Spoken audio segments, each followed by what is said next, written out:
Shalom, salam sejahtera bagi kita semua. Perkenalkan, nama saya Fernidia Bursyurian dari Prodi PAP Grup D, NIM 210101157.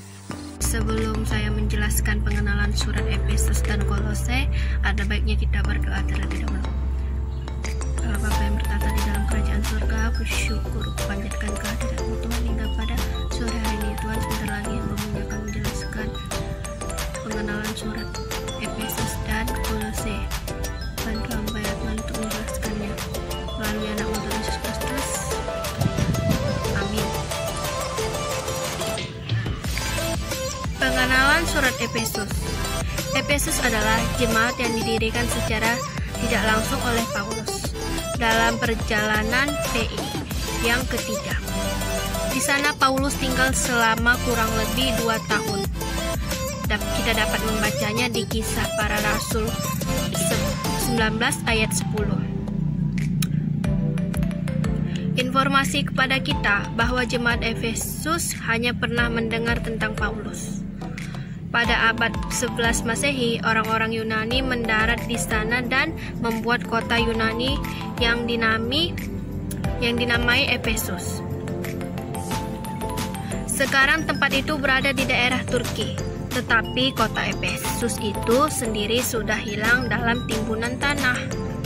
Nama Efesus pernah terkenal dalam sejarah gereja karena di sana pernah diadakan Sinode Oikumene yang ketiga tahun 431 yang memutuskan melawan ajaran Nestorian yang mengajarkan dua tabiat Kristus tanpa keesaan zat atau tabiat, ajaran Diokisid. Dewa kota itu adalah Dewi Diana atau Artemis. Oleh karena perkataan kepada orang-orang kudus di Efesus tidak terdapat dalam naskah yang tertua, Marcion mengatakan bahwa sebenarnya surat inilah yang disebut dalam Kolose 4 ayat 6 yang sudah hilang itu. Keadaan jemaat di sana tidak banyak disinggung dalam surat ini. Bagaimana keadaan jemaat Efesus ini kecuali bahwa warga jemaat itu berasal dari orang kafir, bukan Yahudi. Kita dapat membacanya di ayat 2 sampai 1. Tetapi rupanya orang Yahudi atau pengaruh Yahudi sudah terasa dalam jemaat itu. Mereka dahulu adalah penyembah Artemis. Penulis kitab Efesus 1 ayat 1, Efesus 3 ayat 1 dijelaskan memperkenalkan diri sebagai karangan Paulus yang sedang dalam penjara. Itulah sebabnya Efesus dikelompokkan oleh para ahli bersama dengan Filipi, Kolose, Filemon menjadi surat-surat dari penjara. Atas dasar keterangan itu, maka sejak abad kedua sampai akhir abad ke-8 balas Masehi Efesus umum dianggap dan diterima sebagai karangan Paulus. Hanya Eremus dan sepintas lalu memperlihatkan keraguan. Ada cukup banyak alasan-alasan menurut penilaian kami untuk berkata hampir sejak tidak mungkin Efesus ditulis oleh Rasul Paulus yang mengarang Roma, Korintus, Galatia, atau malah Kolose. Alasan tersebut dapat dijelaskan antara lain adanya perbedaan kosakata antara surat-surat Paulus dan Efesus.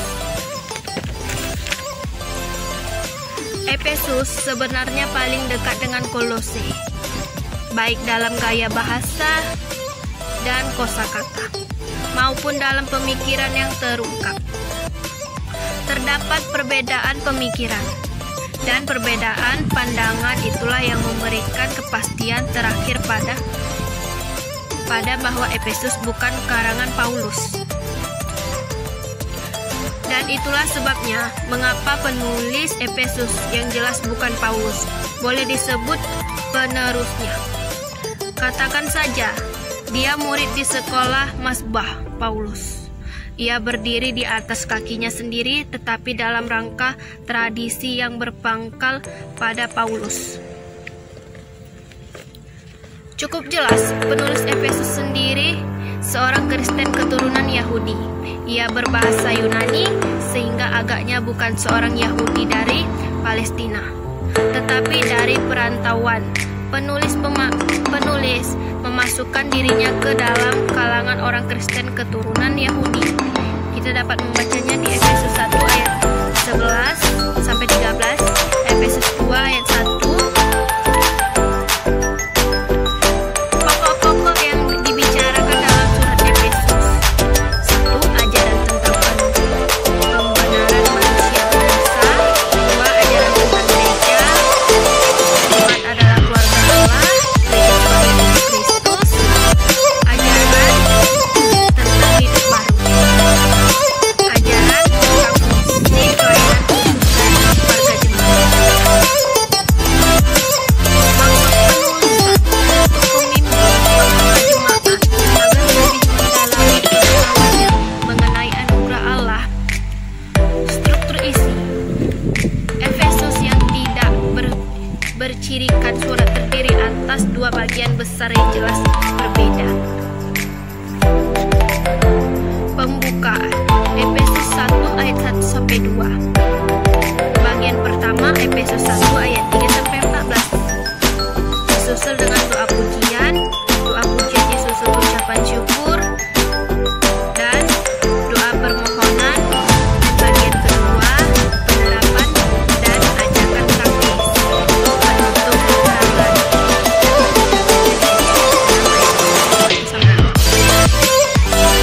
Nas penting dalam surat Efesus. Yang kita pahami Efesus 2 ayat 14. Dia membutuhkan tembok Efesus 2 ayat 19. Bukan bagi orang asing tetapi bagi dan bagi Efesus 4 pelayanan khusus mempersiapkan jemaat dalam sumbangan. Efesus 6 ayat 9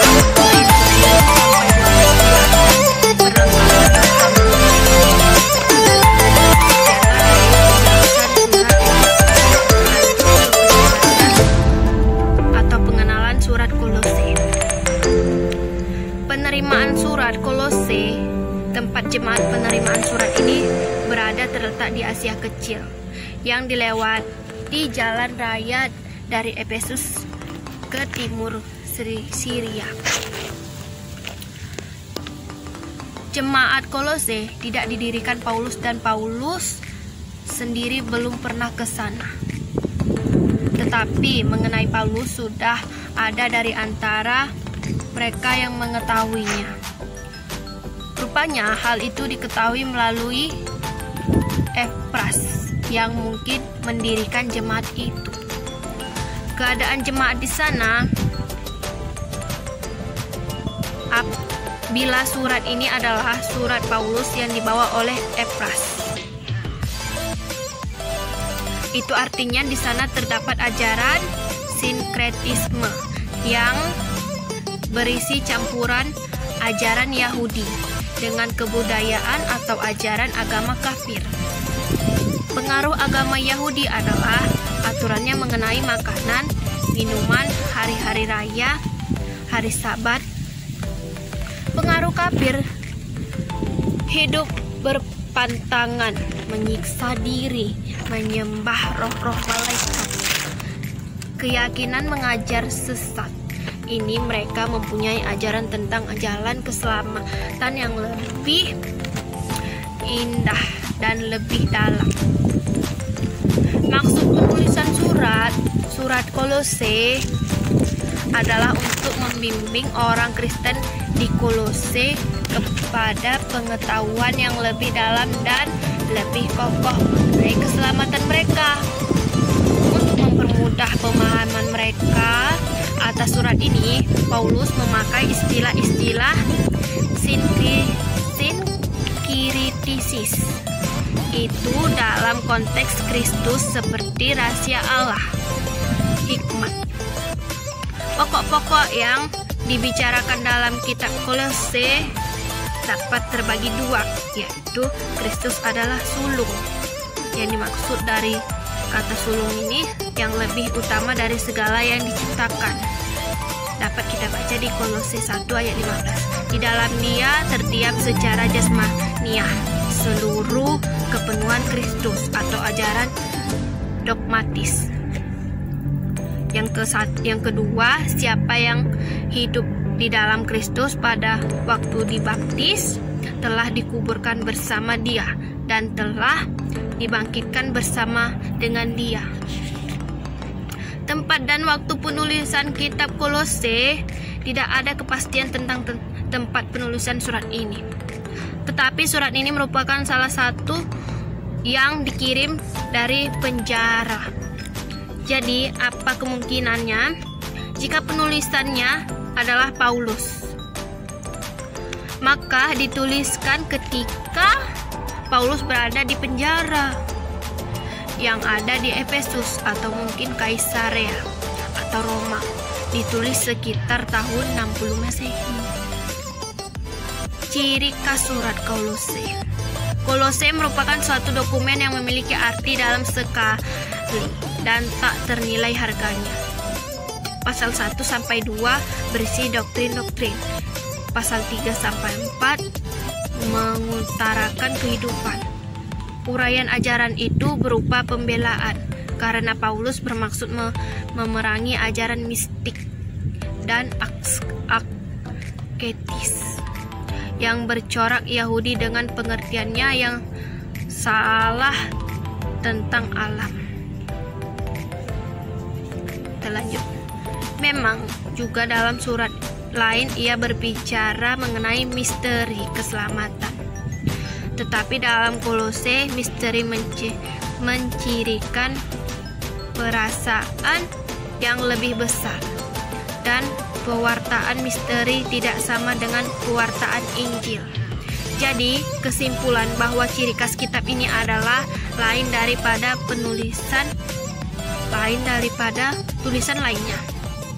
Dia berusaha memerangi ajaran sesat yang berada di Kolose dengan mempertahankan Kristus, karya Kristus atau Kristologi. Demikianlah penjelasan kitab Efesus dan Kolose. Kita tutup dengan doa. Terima kasih ya Tuhan Yesus, kami telah mendengar